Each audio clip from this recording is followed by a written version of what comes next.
Well, dear students, myself Dr. Ashish Garg, Associate Professor in Chemistry, SET R.N. Ruia, Government College, Ramgarh Shekhawati, district Sikar, Rajasthan. बच्चों, हमने BSc part second में first paper inorganic chemistry में topic start किया हुआ है non aqueous solvents, निर्जलीय विलायक। और इसमें ammonia as a non aqueous solvent, इसके बारे में हम अध्ययन कर रहे हैं पिछले 2 सत्र से, यानी पार्ट 7, पार्ट 8।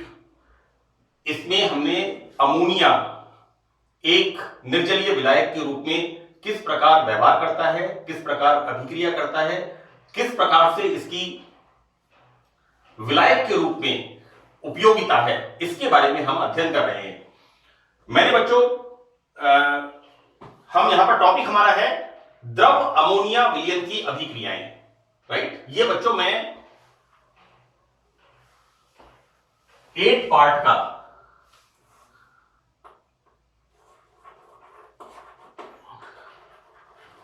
कंटिन्यू पार्ट 8, ये 8वें भाग का कंटिन्यूएशन के अंदर पार्ट है, क्योंकि 8 पार्ट में ये कंप्लीट नहीं हुआ था, इसका आधा भाग ही आया था। मैंने बच्चों यहां पर लिक्विड अमोनिया सॉल्यूशन की रिएक्शंस ये मैंने स्टार्ट किया था 8वें भाग में, और मैं इसको आगे कंटिन्यू कर रहा हूं। हमने लिक्विड अमोनिया सॉल्यूशन जो बनते हैं एल्कली और एल्कलाइन अर्थ मेटल्स के, इसकी कुछ प्रॉपर्टीज के बारे में बताया था। मैं कुछ सामान्य प्रॉपर्टीज को वापस एक बार रिपीट कर रहा हूं जो मैंने 8वें भाग में बताई थी। यहां पर बच्चों जब हम किसी alkali and alkaline earth metal को अमोनिया में डिसॉल्व करते हैं तो हमें सबका स्पेक्ट्रम, एब्जॉर्प्शन स्पेक्ट्रम, अवशोषण स्पेक्ट्रम एक जैसा हमें प्राप्त होता है। दूसरी बात, इन मेटल्स के, alkali and alkaline earth metals के जो अमोनिया में सॉल्यूशंस होते हैं ये बहुत अच्छे इलेक्ट्रोलाइट होते हैं। This was the second property, दूसरा गुण था इसका।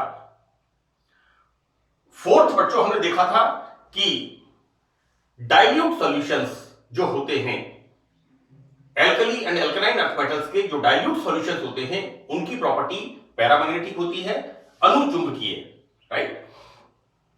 और जैसे जैसे हम सॉल्यूशन की कंसंट्रेशन बढ़ाते जाते हैं तो हमें यहां पर प्रतिचुंबकीय गुण प्राप्त होते हैं। तो बच्चों इस तरह से हमने देखा कि इलेक्ट्रॉन्स जो कि डाइल्यूट सॉल्यूशंस के अंदर अनपेयर्ड थे, अनुचुंबकीय गुण प्रदर्शित कर रहे थे, वो कंसंट्रेट सॉल्यूशंस के अंदर प्रतिचुंबकीय हो जाते हैं, अर्थात यहां पर युग्मन इनका शुरू हो जाता है।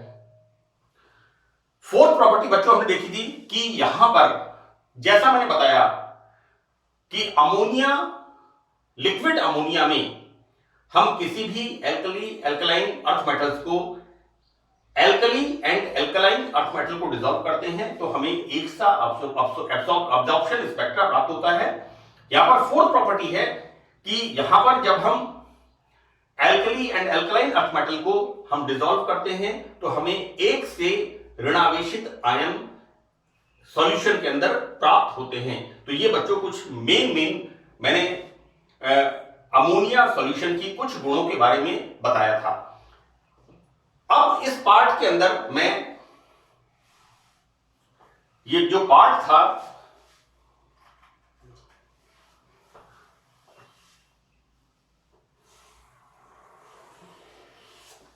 जो 8th पार्ट था यहां पर बच्चों, this is the 8th part, इसको मैं यहां पर कंटिन्यू कर रहा हूं कि हमने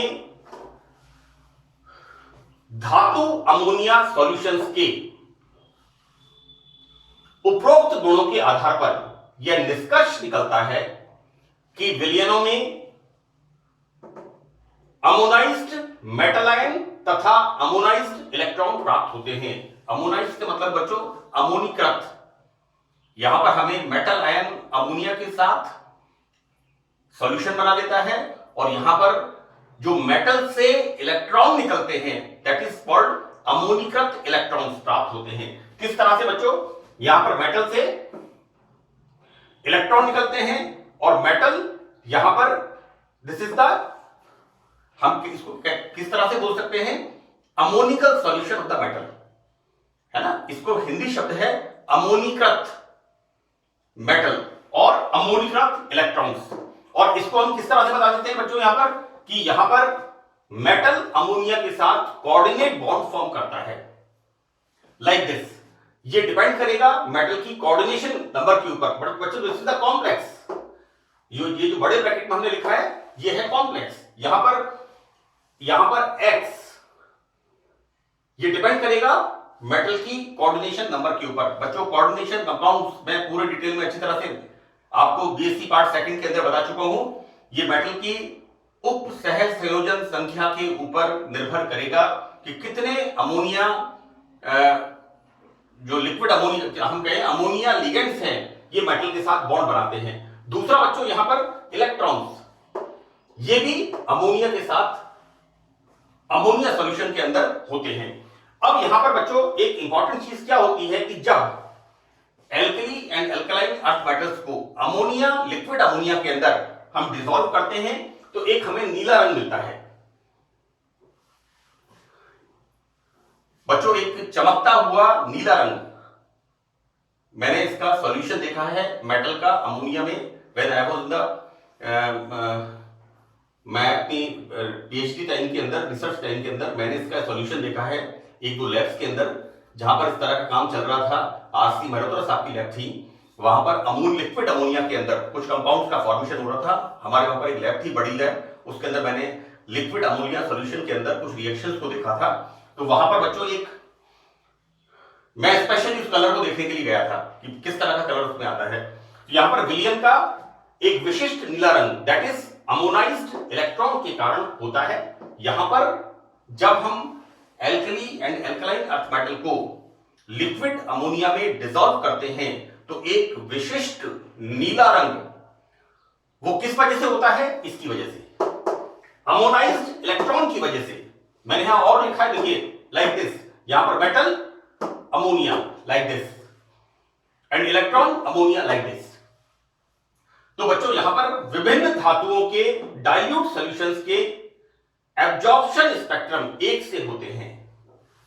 पार्ट 8 के अंदर liquid ammonia as a solution, इसका पहला पॉइंट कि चाहे कोई भी हम alkali and alkaline earth metal liquid ammonia में डिसॉल्व करते हैं तो हमें एक सा एब्जॉर्प्शन स्पेक्ट्रम प्राप्त होता है और एक से ऋणावेशित आयन प्राप्त होते हैं।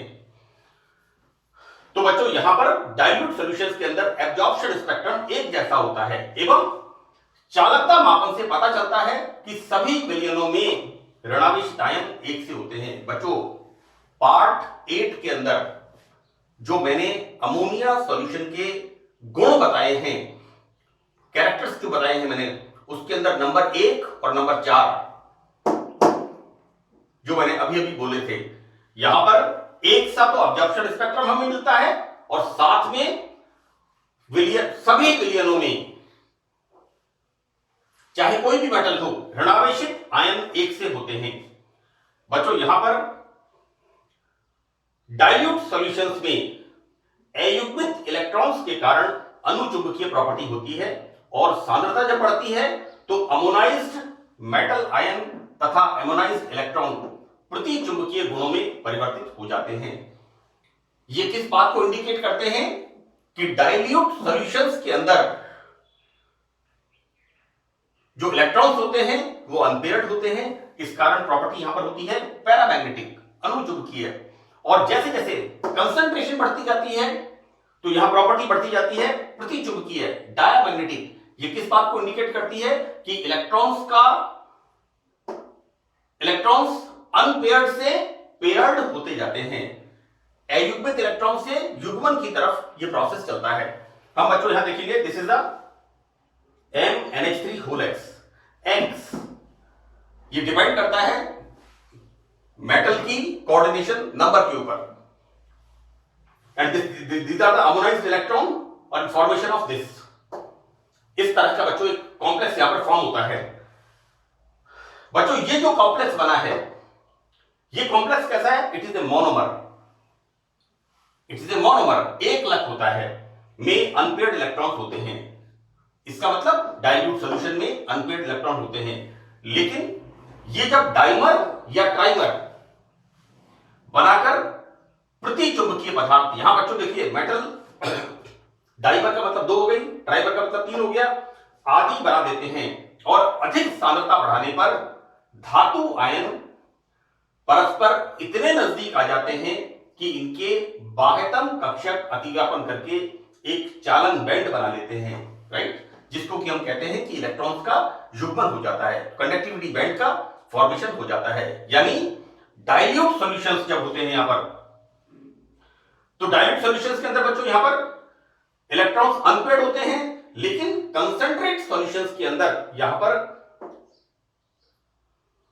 मेटल आयंस के जो बाह्यतम कक्षक होते हैं ये अतिव्यापन करके एक कंडक्टिविटी बैंड का फॉर्मेशन करते हैं और हम ये कहते हैं यहां पर कि यहां पर इलेक्ट्रॉन्स का युग्मन होता है और प्रॉपर्टी यहां पर डायमैग्नेटिक, प्रतिचुंबकीय हो जाती है। आगे देखो बच्चों, इसको देखते हैं कि धातु अमोनिया विलयन अपचयित होकर के रंगहीन हो जाता है। जैसा मैंने आपसे कहा कि जब किसी मेटल को हम अमोनिया सॉल्यूशन में डिसॉल्व करते हैं तो एक विशिष्ट नीला रंग, एक चमकीला नीला रंग, और यह होता किस कारण से है? यह होता है अमोनाइज्ड इलेक्ट्रॉन के कारण। अमोनिया सॉल्यूशन के अंदर मेटल ने जो इलेक्ट्रॉन डोनेट किया है, त्याग किया है, उसके कारण ये इसका नीला रंग होता है। लेकिन ये जो बच्चों सॉल्यूशन होता है मेटल अमोनिया का, ये इसका अपचयन होकर के यहां पर ये अमोनिया, लिक्विड अमोनिया बनता है, हाइड्रोजन गैस बनती है and this becomes coloured. Removal of hydrogen, अपचयन यहां पर होता है। बच्चों यहां पर धातु अमोनिया विलयन इलेक्ट्रॉन्स का एक अच्छा स्रोत है और यहां पर चूंकि ये इलेक्ट्रॉन देता है इसलिए एक अच्छा समांगी अपचायक अभिकर्मक है। इसको हम कहेंगे होमोजेनियस रिड्यूसिंग एजेंट होता है। तो बच्चों यहां पर अमोनिया एक बहुत ही इंपॉर्टेंट सॉल्वेंट है और अमोनिया बच्चों यहां पर alkali and alkaline earth metals की जब हम केमिस्ट्री पढ़ते हैं या रिएक्शंस पढ़ते हैं तो वहां पर ये इसका एक बड़ा इंपॉर्टेंट रोल होता है। हम देखते हैं बच्चों यहां पर कि क्षार धातु, यहां पर इसे ट्रांजिशन बैठ दो, यहां पर इसको धातुओं के साथ क्रिया कर देते हैं। इसको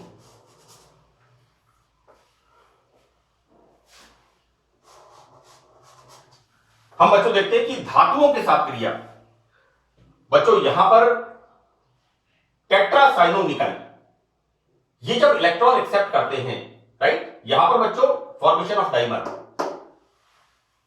हियर फॉर्मेशन ऑफ डाइमर, यहां पर बच्चों 2 साइनाइड ब्रिज बॉन्ड बनाते हैं और इसकी ऑक्सीडेशन स्टेट हमने 2 मॉलिक्यूल लिए हैं टेट्रासाइनोनिकल के और ये 2 इलेक्ट्रॉन्स लेकर के निकल की ऑक्सीडेशन स्टेट 1 और यहां पर बच्चों ये क्या बना लेते हैं? It will form A dimer.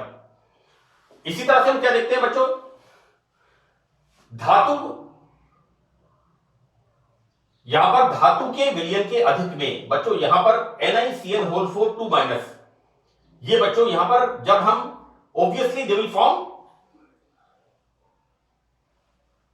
ये 2 इलेक्ट्रॉन्स एक्सेप्ट करता है एंड फॉर्मेशन ऑफ हियर 4-, यहां पर बच्चों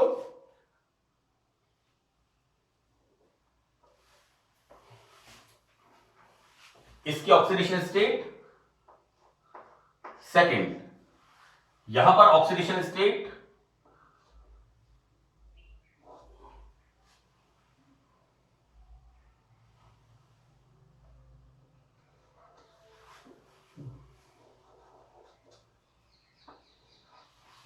अब देखिए, आप बिल्कुल क्लियर होगी चीज, कहते हैं कि यहां पर निकल +2 ऑक्सीडेशन स्टेट में है, यहां पर साइनाइड लिगेंड -1 तो -4 और +2 -2, यहां पर बच्चों ये 2 इलेक्ट्रॉन मेटल एक्सेप्ट करता है, 0 ऑक्सीडेशन स्टेट और हम क्या देखते हैं यहां पर 4 माइनस। नाउ सेकंड एग्जांपल बच्चों, tetra amino platinum second bromide. ये बच्चों जब इलेक्ट्रॉन एक्सेप्ट करता है, नाउ हियर प्लेटिनम +2 स्टेट में है, 2 इलेक्ट्रॉन एक्सेप्ट करके platinum 0 and you know platinum 0 and this is the neutral ligand और इसके ऊपर charge 0 and removal of 2 bromide. आगे बच्चों हम इसको देखते हैं कि ऑर्गेनिक रिएक्टेंट्स में कि एसिटाइलिन हाइड्रोकार्बन एसिटाइलाइड आयन में बदल जाता है। अमोनिकल सॉल्यूशन में जब एसिटिलीन की रिएक्शन होती है तो बच्चों एसिटिलीन इलेक्ट्रॉन लेकर के it will form acetylide, acetylene से acetylide ion IDE negative ion and removal of hydrogen. Now alcohol व फिनोल्स एल्कोक्साइड्स एंड फिनॉक्साइड्स बनाते हैं।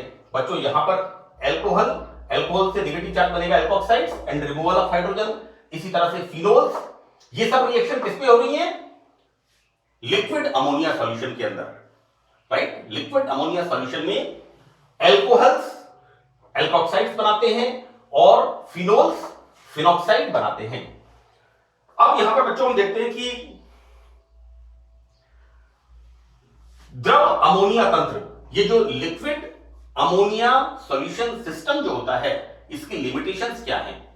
तो पहली तो यह है बच्चों कि लिक्विड अमोनिया का बॉइलिंग पॉइंट बहुत कम होता है, राइट। इसका बॉइलिंग पॉइंट बहुत कम होता है, तो यहां पर विलायक के रूप में काम में लेने के लिए अच्छी क्वालिटी के एपरेटस यहां पर बहुत जरूरी है। यानी यहां पर जो उपकरण होते हैं वो बिल्कुल एयरटाइट होने चाहिए और किसी प्रकार का इस पर लीकेज नहीं हो और थर्मोस्टैटिक होने चाहिए, है ना। तो यहां पर लिक्विड अमोनिया का बॉइलिंग पॉइंट बहुत कम होने के कारण ये अच्छे विलायक के रूप में काम लेने के लिए good quality of the apparatus is very requirement, बहुत अच्छी जरूरत है। दूसरा बच्चों क्या होता है यहां पर कि लिक्विड अमोनिया एक बहुत ही हाइग्रोस्कोपिक कंपाउंड है। अगर थोड़ा सा भी कहीं लीकेज होता है तो ये नमी को एक्सेप्ट करके तुरंत इट विल फॉर्म NH4OH। यानी हमारी सारी जो reaction liquid ammonia is very hygroscopic, right. मैं आपको बताऊं बच्चों कि SOCl2 थायोनाइल क्लोराइड मैंने यूज किया है जिंक क्लोराइड को ड्राई करने के लिए, क्योंकि जिंक क्लोराइड बिल्कुल जैसे रेनी सीजन में हमारा साधारण सॉल्ट नमी युक्त हो जाता है। हम क्या बोलेंगे कि वातावरण से जो यौगिक नमी को लेता है दैट इज हाइग्रोस्कोपिक, आर्द्रताग्राही, राइट। यहां पर बच्चों liquid ammonia is highly hygroscopic, बहुत अधिक नमी को लेने वाला होता है। और मैं आपको बता दूं कि जैसा मैंने आपको बताया कि थायोनाइल क्लोराइड SOCl2 जिसको कि मैं जिंक क्लोराइड को ड्राई करने के लिए काम में लेता था, उसकी बॉटल खोलते ही रेनी सीजन में उसमें से फ्यूम्स उड़नी शुरू हो जाती थी। SOCl2 H2O के साथ वातावरण की नमी के साथ क्रिया करके एक तो बनाता था SO2 और एक बनाता था HCl and both are gases. और सारा एकदम पूरा एकदम बहुत तेजी से छींके आना, खांसी लगना, गला खराब होना और मतलब दम घुटना, इस तरह का महसूस होता था। तो because SOCl2 is highly hygroscopic. यहां पर बच्चों अमोनिया एग्जैक्टली हम जैसे ही अमोनिया सॉल्यूशन की बोतल खोलते हैं तो बिल्कुल फ्रिज के अंदर ठंडा करके इसको खोलते हैं। जब हम अपनी लेबोरेटरी के अंदर अमोनिया लिक्विड अमोनिया काम में लेते हैं, जो अमोनिया सॉल्यूशन होता है उसको हम काम में लेते हैं तो पहले उसको हम फ्रिज के अंदर ठंडा करते हैं, राइट। यहां पर तो हम बात कर रहे हैं लिक्विड अमोनिया की, राइट। जो अमोनिया गैस है, जो लिक्विड गैस होती है उसकी हम बात कर रहे हैं। So it is highly hygroscopic, बहुत ज्यादा आर्द्रताग्राही होता है। अतः बाहरी वातावरण से नमी ना ले पाए इसके लिए बहुत अधिक सावधानी यहां पर आवश्यक होती है। यानी हमारा जो उपकरण है जिसके अंदर हम रिएक्शंस कराते हैं, ये बच्चों रिएक्शंस यहां पर बिल्कुल सील पैक होना चाहिए। फ्यूचर में जब आपको आगे अभी आपकी 14th क्लास है और MSc के बाद किसी अच्छे इंस्टीट्यूट से आप रिसर्च वर्क करेंगे या कुछ और साइंटिफिक वर्क करेंगे, तो वहां पर मैं आपको एक बात और बता दूं कि कई बार रिएक्शंस होती हैं नाइट्रोजन एटमॉस्फेयर के अंदर। वहां क्या करते हैं कि पूरे एपरेटस को अच्छी तरह से वॉश करते हैं, उसके बाद उसको ऑर्गेनिक सॉल्वेंट से रिंच करते हैं, एक तरह से कहते हैं खंगालना, है ना। हम जो हमारे ग्लासवेयर्स होते हैं उनको सफाई करते हैं, उनको ऑर्गेनिक उनसे खंगालते हैं अच्छी तरह, और लगभग 200 डिग्री सेंटीग्रेड तक उनको हम ओवन के अंदर, जो लेबोरेटरी ओवन होता है उसके अंदर उसको गर्म करते हैं, और उसके बाद बच्चों सिलिकॉन ग्रीस लगा के उन एपरेटस को पैक करते हैं हमारी असेंबली को, और उसके बाद सक्शन लगा करके, मोस्ट प्रॉब्ली जो रिसीविंग हेड होता है उसके अंदर एक सक्शन पॉइंट होता है, उसमें से वैक्यूम लगा करके पूरा उसका जो अंदर की एयर होती है उसको निकाल देते हैं। उसके बाद जब कंप्लीट एयर वहां से रिमूव हो जाती है तब उसके अंदर नाइट्रोजन गैस डालते हैं, क्योंकि नाइट्रोजन गैस हम जब रिएक्शंस कराते हैं तो बच्चों वो रिएक्शंस होती हैं इनर्ट एटमॉस्फेयर के अंदर, है ना। तो ये इस तरह की रिएक्शंस मैंने होते हुए देखी हैं। ये बहुत ही कठिन प्रोसेस होता है, बहुत प्रिसाइज प्रोसेस होता है, जिसमें बहुत अधिक सावधानी की जरूरत होती है। तो बच्चों यहां पर लिक्विड अमोनिया अगर हम प्रयोगशाला में रिएक्शंस में यूज करते हैं तो यहां पर ये दो बड़ी इंपॉर्टेंट हमारी सावधानियां हैं जिनको कि हमें यूज करना होता है। बच्चों this is the part 9th। ये आपके सिलेबस के अंदर liquid ammonia, use of liquid ammonia as a non aqueous solvent, ये हमारा कंप्लीट हो गया। अब इसमें एक लास्ट टॉपिक बचा हुआ है, sulphur dioxide, liquid sulphur dioxide gas. तो बच्चों उसके बारे में हम पार्ट 10, 11 एंड 12 इन 3 पार्ट्स के अंदर हम इसके बारे में डिस्कस करेंगे। तो बच्चों यहां पर इस पार्ट के लिए इतना ही है। Thanks lot.